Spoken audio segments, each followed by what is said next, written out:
Man, sales is tough. I'm just not cut out to be a salesperson. Have you ever felt that way? Selling doesn't need to be so difficult. My name is Harry Spate. I'm here to serve and to help you succeed. Join me as we discuss sales made easy.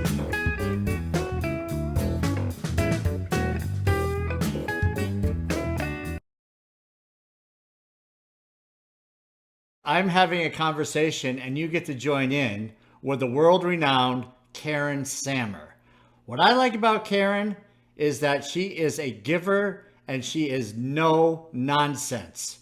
And I just love that about people when they have those attitudes. And so we're going to learn a little bit about Karen today. She's overcome some obstacles and challenges in her life. And she's going down this path as an entrepreneur, solopreneur, and who knows where that will take her. But she also has to view herself as a salesperson, which many entrepreneurs struggle with. So Karen Sammer, who is she? Well, she is one who has overcome her own health challenges. She became a certified health and nutrition coach who is also a WomenHeart Champion Community Educator. She primarily works with women who are struggling with weight management, sugar addiction, lack of energy, stress, and those who want to take steps to adopt a healthier lifestyle but don't know where to start. Man, that's got to be true with a lot of people, Karen. So welcome to the show. I can't wait to dive into this. What's going on in your world? Thank you so much, Harry, for having me here. So what's going on in my world? Well, as you said, I'm a nutrition and health coach, and I got certified after I had and back in 2009 was diagnosed with an aggressive form of breast cancer. And I lost, when I was doing my research to find out how to keep that from recurring, because it had a high incidence of recurrence, this type of cancer, I wanted to make sure that I did everything I could to keep that from happening.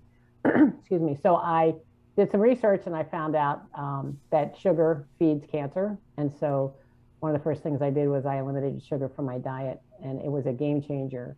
It made me lose 135 pounds, which is the equivalent of another human being. Cut it out, Karen. You look like you weigh 135 pounds. Did you go down to zero, or is this before you weighed more? You must have weighed more, right? I did weigh more, yes. Thank you for saying that, though. I appreciate it. No, I don't weigh 135 pounds. I will get there someday, maybe when they put me in the ground. But I took charge of my own health, and it was a game changer. It completely changed my life. It gave me more energy. It took away my aches and pains. It just did everything that I needed it to do. And so, in the process of doing all of that, I decided that I wanted to help other people do the same thing, because there's so much of this. Yeah, there are so many people for whom lifestyle is a trip to the early grave, because of the way they eat, the way they manage stress or don't manage stress, the fact that they have so much stress, the way they live their life. We're very sedentary. We have a lot of negativity bombarding us all day long, and all of that takes its toll on our health. You just described the typical American, it sounds like. I absolutely did. Typical North American, actually, not just U.S. American. As we've all been locked down for the last almost 2 years, I've met a lot of people throughout the world, and this problem is prevalent all over the place. It's very relatable. So, but people are so confused with what's available as far as information goes. There's a lot of conflicting information out there, and it's really it's important to be able to distill down the information that's going to be most beneficial to you. And not everybody is the same. So it's not a one-size-fits-all program. Yeah, interesting. So can I ask what were you doing prior to the diagnosis of breast cancer and the change of life you had with health? What was going on in your world back then? So I was, as I said, significantly overweight, the equivalent of 2 human beings overweight. And I was a director of tax audits in a corporate tax department. Okay. So I was working against the IRS, and I did that for many years. I retired from that 3.5 years ago, but I started my practice, in the nooks and crannies of my life, as they say. And after my work hours, I was doing my coaching practice, and now I get to do it full time. But it was and plus I was raising 2 teenagers. Yeah. And I didn't want them to lose me too early in their life. You know, I needed to be here to torture them for a long time. You and I think alike. Yeah. Yes. We want to torture our teenagers for many, many years until they become nice. No, I'm exactly. Yeah. No. they're really nice. I know your kids are really nice by now. They are nice. Mine are working on it. Yeah. Yeah. So the whole thing, obviously, huge life-changing moment for you, wake up call. And then, so you didn't just sit idly and try treatments. You said, I'm going to go to the root of this, which is what I'd love to hear, is that you weren't just looking at the symptoms. You said, let's dive deeper. Was that an easy decision for you, or did you just, was it an easy decision for you? Well, when you're going through cancer treatment and it really is debilitating, you don't have a whole lot of energy to do much else. So sitting on the computer was an easy thing to do, and doing a lot of research. And you can go down some pretty dark paths when you're looking for stuff, because nobody ever puts the success stories on online forums or whatever. It's always about the complaints and all the misery that they're going through. But when I started looking at the science, it was very clear that I was complicit in my disease, that the way I was eating, the way I was managing stress, I was drinking too much, I was not getting enough sleep, I was working all the time, so I wasn't moving my body at all, I wasn't doing any exercise. So all of the things that I was doing contributed to the outcome that was breast cancer. And so I stopped drinking. I haven't had a drink in 12 years, whatever it's been, 12 years. Yeah. So because I felt like my liver had gone through enough just processing the chemo. I had to go through chemo, radiation, surgery, and there was a lot of recovery around that. And my treatments went for a year. And it is the gift that keeps on giving. So even this far out, I still feel the impact of the chemo. There's certain things like my hair came back. My hair is like the texture of a baby's hair. Yeah. At least I have hair. Yes. About that. Yeah. I mean, because there are many women who suffer from lifetime alopecia after having chemo. Yeah. Wow. So yeah. Yeah. So I'm blessed to have what I have. But it's just, when you're in the throes of that, you can either give into it. I felt like I didn't want to give up my power. I needed to be able to control something. And in a situation that was completely outside of my control, I could control something. And that was just kind of finding my way back to health and finding my way to a healthy lifestyle and more energy and feeling well in my body. Yeah, that's really great. I mean, I totally love that. It's like so there's a lot of things that we look at in life and we worry about, right? I mean, the news, for instance, right? And when you mentioned, the pandemic, people turn on the news probably to hear a glimpse of some kind of hope. And it's just more negative nonsense, world's coming to an end and chaos everywhere. And if you look at that and you say, well, man, the world's really in a bad place, I think I'll have another cocktail. But the reality is that's what sells. In your particular case, the negativity around what you're reading on the internet, looking for people that maybe survived what you had and ideas. But again, people migrate for some reason towards the negative, and you worked all through that and then said, what can I control? And I love that, right? So what were some of the things that you started to control? One of the things that I started to control is my sugar intake. I eliminated that. And then I started making other incremental changes to my diet. And I became vegetarian. For a while I was vegan. Now I'm pescatarian, which means I just eat fish. I don't eat any meat, any animal meat other than fish. I don't eat dairy. I don't eat gluten products. And I very rarely will I eat anything out of a package. And if it's coming from a package, I'm very clear on what's on the label, because you have to become a real detective when it comes to packaged food. Right. So, but those are the initial changes that I made. And then as I got stronger, I started to exercise, and then I started training for one of the cancer walks. The 60-mile 3-day cancer walk. I trained for that, and I participated in it. And I raised over $10,000 for this organization. Wow. That I'm no longer, I'm no longer associated with them, but for other reasons. But that's a whole nother story. That's a whole other story that, okay. No time for that today. Okay. But, so I just incrementally made changes in my life that I incorporated and made part of my daily habits. And it's just amazing the difference. And it doesn't take very long to start to feel the impact of these tiny little changes that you can make. Because if you try to eat the whole elephant, it's going to become an overwhelming process that you're very likely to give up on. But if you do a little bit at a time, you're just taking baby steps towards your goal, and then you look back and you look how far you've come. It's pretty amazing. Exactly. Yeah, that's great. So in your, taking control, you said you added some exercise to the routine. Can I ask, were you working through all of this? Or did you take, leave of absence or something through work? So I took 6 months off when I was going through chemo, when I was actively going through chemo, and then followed that with 8 weeks of radiation. So I was leaving work early to go to get the radiation taken care of. And so I was in treatment for an entire year, but the chemo part of it was 6 months. So during that time, I didn't do a whole lot except my research. And then once I started once I got back to living a somewhat normal life, I was doing all of that while I was working.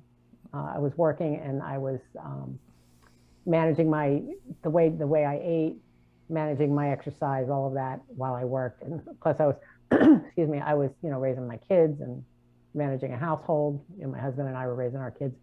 But what was fortunate for me is when I came back to work, the job that I had left when I went out sick was very deadline oriented. So it was constantly facing statutory deadlines that were very stressful. And what they did is they put me in the job against the IRS, which actually was very pleasant. It was a pleasant, believe it or not. Yeah. I really enjoyed that job because it was, a little bit of forensic accounting, a little bit of negotiating. And I became, I developed a really good relationship with the IRS. So we were able to come to decent agreements until somebody came in that, threw fire, gasoline on a fire, which my boss used to do. Yeah. But I felt like the pressure was off at that point. Yeah. And so the end of my career was spent in a relatively low pressure situation, which was very helpful. Excellent. What would you say are a couple things that you learned going through the whole cancer, change of lifestyle, diet, and all of that habits that you experienced? So small changes can make a big difference. And making those small changes and piling them on top of each other, so they become incremental. They feed on each other, and it can have a huge positive or negative impact on your life. If you're making small changes in the other direction, they can be really detrimental to you. But it doesn't hurt as much if you're doing it a little bit at a time.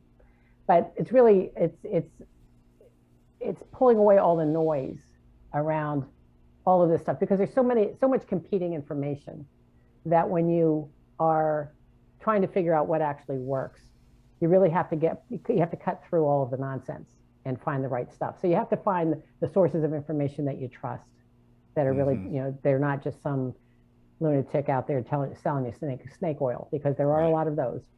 And so making the small incremental changes, making yourself a priority. So it's really important to prioritize yourself above everything else, because you can't pour from an empty cup. So if you're putting everybody else in front of you and your reserves are depleted, then you can't support them anyway. So it's really important to put yourself at the top of the list. And it's not selfish. It's actually selfish not to, because being a martyr does not help anybody. Well, if you're a martyr to everybody because you think that you're so indispensable, when you're dead, you're not going to be there to help them anyway. Yeah, true. So it's really important to be to make sure that you are able to replenish your own stores, so that you can then fill from your cup to other people's. Yeah, that's wonderful. So the small changes can make a big difference, and then making yourself a priority. Do you see those same challenges with people you work with today? I mean, do you have that similar discussion with, your clients today? Every single time. Absolutely. Every single time. Yeah. There's Talk to me always, about that. so very often the stories that I get are nobody wants to eat the way I'm eating. Nobody wants to, if I'm dealing with the mom or the wife or the matriarch of the family, she feels like she's got to cater to the family a certain way, and then she's got to take care of herself. And she's making multiple meals if she's holding down a full-time job, running a full-time house, all of that. Yeah. It's all they feel very often they feel like their expression of love to their family is to give them macaroni and cheese or something. I don't mean to pick on a specific food, but teaching them to eat, I feel my belief is that teaching them to eat in a healthy way is more of an expression of love than buying them, junk food, going through the drive-through and that type of thing. I feel like, it's a struggle sometimes for them to understand that they're not going to hurt anybody by expecting their family to eat in a healthy way, but their family may not be on board with it, and they may fight for sure. Yeah. So that is a big challenge a lot of times. Well, I can totally relate to that. There is, I go back and forth with trying to, especially when my kids are younger. The boys were really small, comparatively speaking to other kids, and I used to make almond flour pancakes. I put in flaxseed, protein. Get rid of the white flour. I didn't put any sugar in it. They look at this, Dad, we want real pancakes, right? It's like, we don't want any of this stuff. They take a couple of bites to throw some chocolate chips in it, cover it with syrup, anything to just disguise. So, and I can see that. I mean, it's like I gave up pretty quickly. So, my health was not great, but wasn't terrible. But, it's discouraging. And I could see how someone would say, yeah, I don't want to cook 2 meals. I work all day. I come home. I want to just eat, take care of the family. And then I don't want to get the bitch and moan session about why am I eating vegetables? Why 3 times the vegetables for 1 piece of fried chicken or something, right? So, yes. It's a learning process. It's all, it's a learning process. And they can eventually come on board at some point if you're willing to put up with the bitch and moan session for a while. They're gonna, if it's eat this or go hungry, sometimes go hungry is not such a good option. Yes, yeah, exactly. Eat the stuff that tastes like wood, and at least it's filling. But there are many delicious options that are also healthy. I agree, and I'm only kidding that the almond flour tastes like wood, because almond flour with coconut flour, I made some really killer chocolate chip cookies. At least I thought so, but you just have to view it as something different. Yes, you have right. To, is that the key? Yeah, it's you develop the taste for the stuff that is manufactured, and the reason it's so interesting to your taste buds is it is manufactured to be addictive. The food, the packaged food is they have people who work in their labs who actually develop the taste profile so that you keep coming back for more, because otherwise they wouldn't be in business. They'd lose their, they'd go out of business. So you develop that taste pretty quickly because it turned on all of the receptors in your brain that made them really tasty to you. But those same receptors can be turned on by healthy food once you start allowing yourself to get past those addictions that you've developed. Mm-hmm. And once you've gotten that out of your system, and you're able to just sort of detoxify your body of those toxins, of those substances that you've been consuming, that stuff will actually taste really good. But you are so used to eating the refined carbohydrates and the chemically laden garbage that passes as food that you really don't know what real food tastes like. So it's really, you have to retrain your palate. But it can be done, and it really comes out to be very delightful experience. And I have some recipes on my website that are free to the taking. So if anybody wants them. Awesome. I'm going there. I like to experiment with healthy food. I used to watch, my favorite show on TV was Diners, Drive-ins, and Dives. Right? I'm a diner guy. I'm from New England, the Northeast, love diners. And I would try to, mimic what I saw, duplicate what I saw. And then I put on weight. Shockingly, right? It was, I put on weight. The stuff was great. But then after a while, I just say, you know what? Now I'm 20 pounds overweight. I'm not feeling good. I'm slow. I'm lethargic. I know this is going to get worse. And then, if you're not careful, like what you said, you got to look back. You got to start thinking small incremental victories. Yeah. It's like, number one, stop watching that show. Yeah, right. I mean, it's a great show if you like diners, but if you're going to duplicate it, you're going to be looking like Guy Fieri, which, he might be he's a nice guy though. It's funny. He is a little fluffy though. Yes. Mm-hmm. So let's shift gears here. So a lot of this stuff here that you're talking about also applies to entrepreneurs, right? Because they're running ragged, don't have time to eat right. They're not thinking about themselves. They're thinking about their company. Survival of the company becomes number one. I got to do this. I got to make sure this happens. They're probably start neglecting sleep. They're probably neglecting good eating habits. Really probably neglecting exercise. Am I right? Or what's your thought on all this? Absolutely. Everything you said is correct. The entrepreneurs are probably the biggest,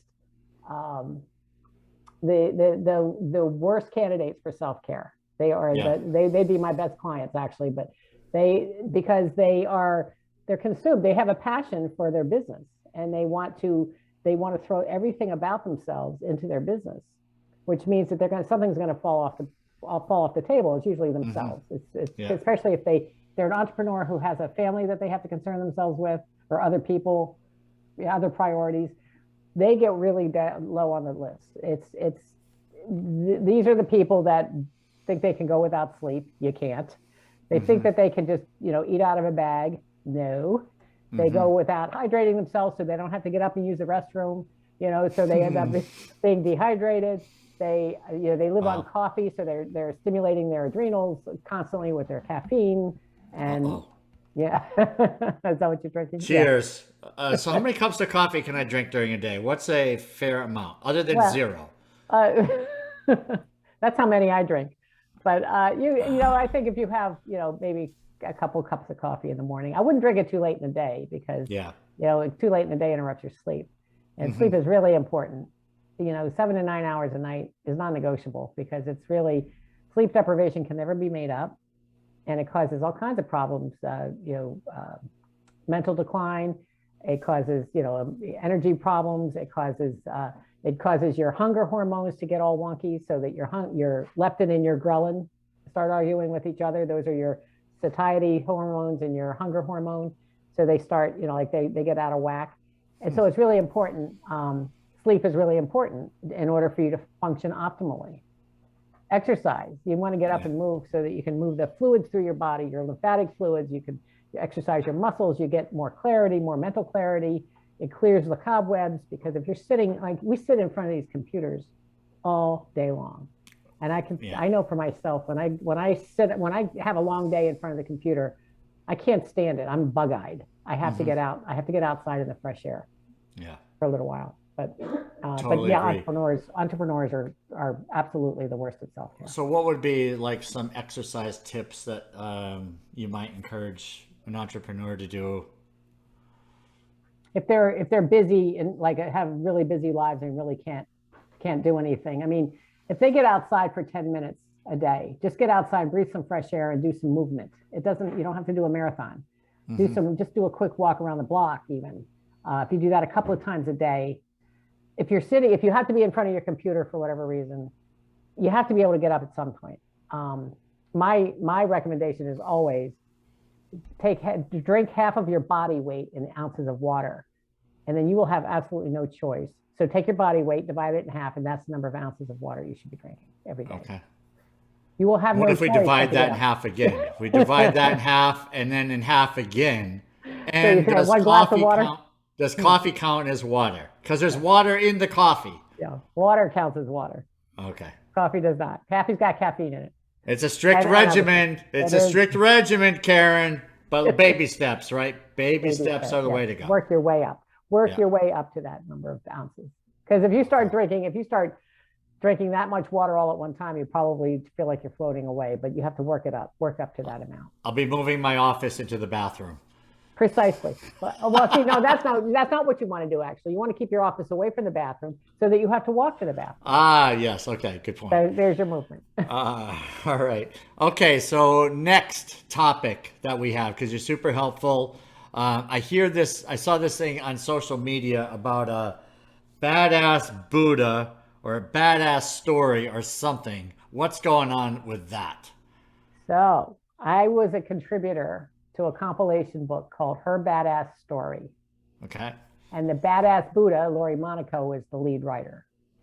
So this book actually is being released in the U.S. tomorrow, which is November 23rd. Okay. And internationally, it's being released today, November 22nd. So by the time this is aired, I think that it will have already been released. But that does not mean that people can't buy it. They can certainly go on. They can go on to Amazon and buy it. It will have its freshness date still intact. Exactly, absolutely. And so the book is a book of 9 women who contributed to talk about their story of trauma, triumph, and transformation. So the trauma resulted in a triumph. We've triumphed over our traumas, and then there was a transformation attached to that. So in my case, it was my illness. I overcame the illness, and I found this other path in my life, which is my passion, is to get this planet healthy, one person at a time. Love it. Did you have a passion prior to this passion? Just getting through the day. Just getting putting one foot in front of the other. I did not. It took me a long time to figure out what I wanted to do when I grew up.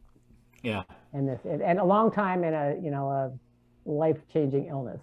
Mm-hmm. So is this something you ever even considered prior to the illness? I mean, the illness was like a wake-up moment for a lot of reasons, it sounds like. Yeah, I was a CPA.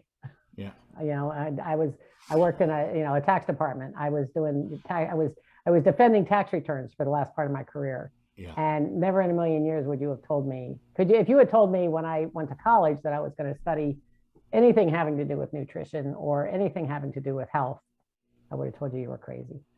And now I can't believe it took me this long to figure it out, but I wish it hadn't, but it did. And maybe, all these things had to happen in my life to inform that decision.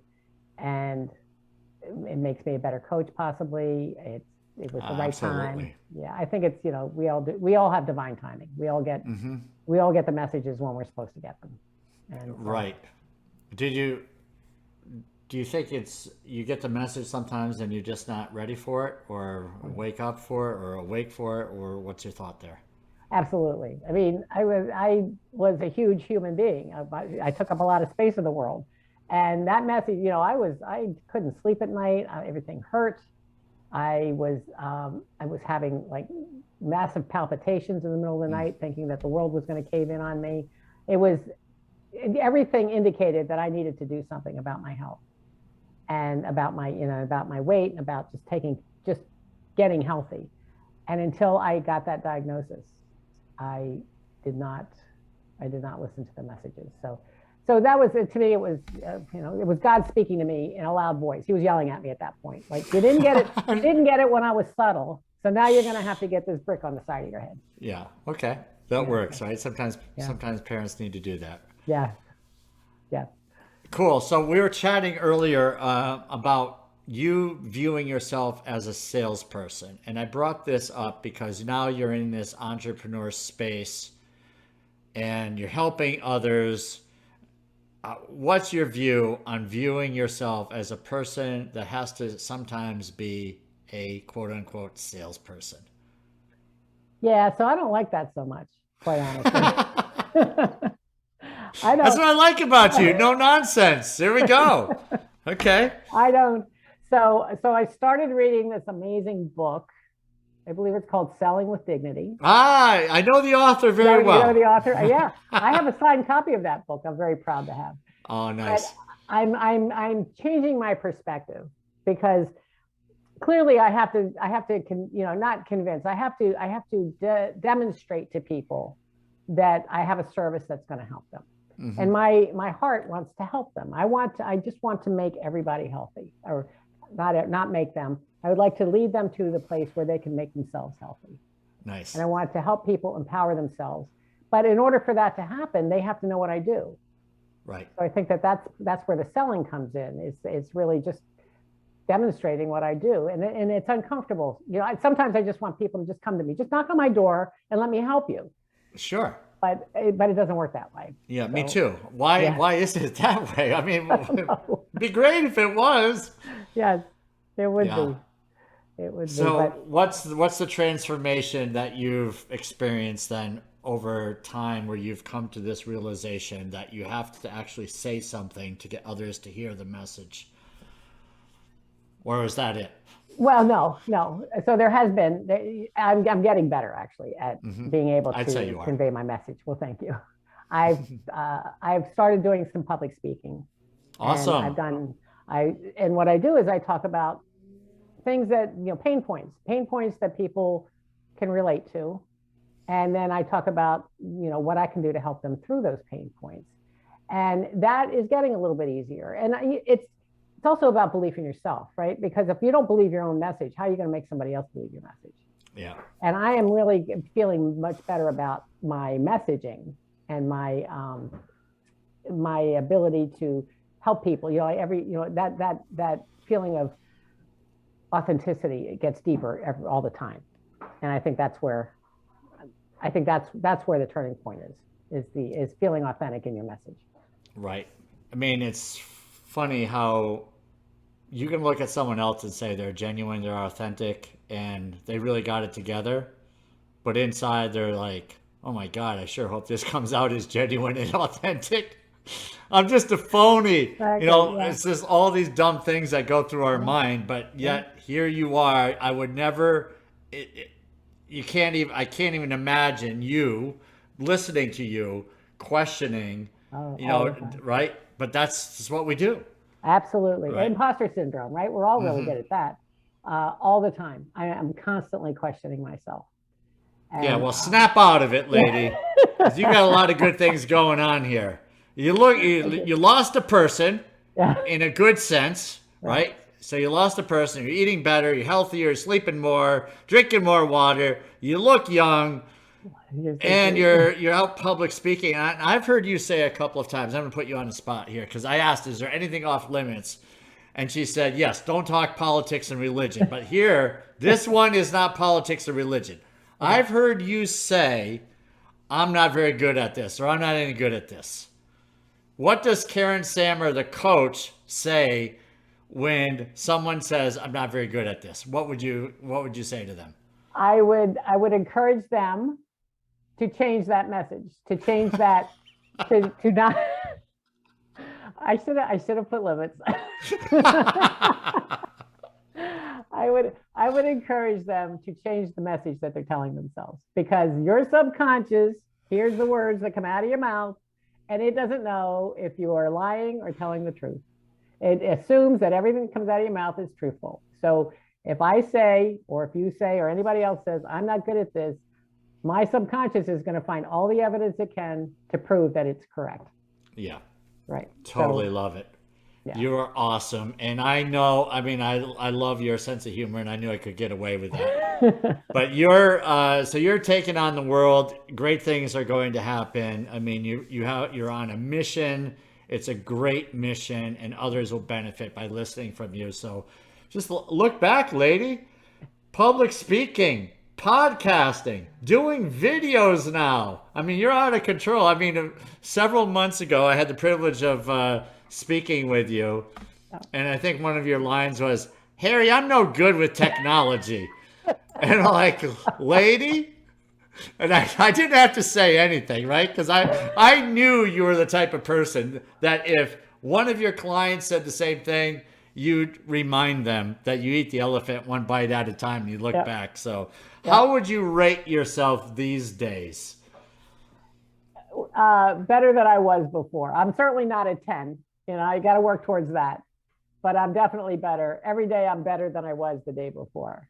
And every time I take on one of these challenges that I'm not really comfortable with, I get a little bit better at it, and I feel more comfortable. I think when you and I very first talked several months ago, I didn't even want to do a video. I didn't want to do it, and you can encourage me to do that, and I thank you for that. And the way you encouraged me to do that is by asking me to do a testimonial about a presentation that I saw you do, and which is great. I mean, because I wanted to serve, I wanted to do something for you, and you encouraged me to get out of my shell and to get out of my comfort zone and do that testimonial. And so thank you for that, actually, because it was just that was in early on, and that was one of the few initial videos that I did. And I've gotten a little bit better, a little bit more, I wouldn't say polished, because I don't feel like they're ever polished, but they don't need to be. Right. They don't need to be scripted. For us wiseacres, they're never polished, right? Right. I mean, it's just, we kind of have some attitudes like, this is good enough, damn it. Yeah. Right. I'm working here. I'm trying. Have you counted like the number of takes that you've done videos? Did you ever like hit like 20 or 30 takes? Yes. There was one video I must have done 50 versions of. Yeah. And I still don't like it. But what are you going to do? I'm not a movie star. I'm not yet. Long. Not yet. Not yet. I don't know about that. We will see. I mean, I expect to see you on 60 Minutes with this great story, and hopefully they're not following me around. You know, they're not following me around trying to trap me. Right. Yes. Yes. The investigative reporters. Yeah, exactly. Like, we don't want you're that. eating white sugar. All right, Karen. This has been awesome. What final words do you have for all the entrepreneurs and women and whoever you want to send a message to? What words do you have for them? Put yourself at the top of the list. Put yourself at the top of the list. And if you need help doing that, I offer a free consultation to anybody who wants to have one. And they just go to my website, which is www.yourpoweryourhealth.com/book. And they fill out a small intake form that has some questions that will inform the conversation that we have.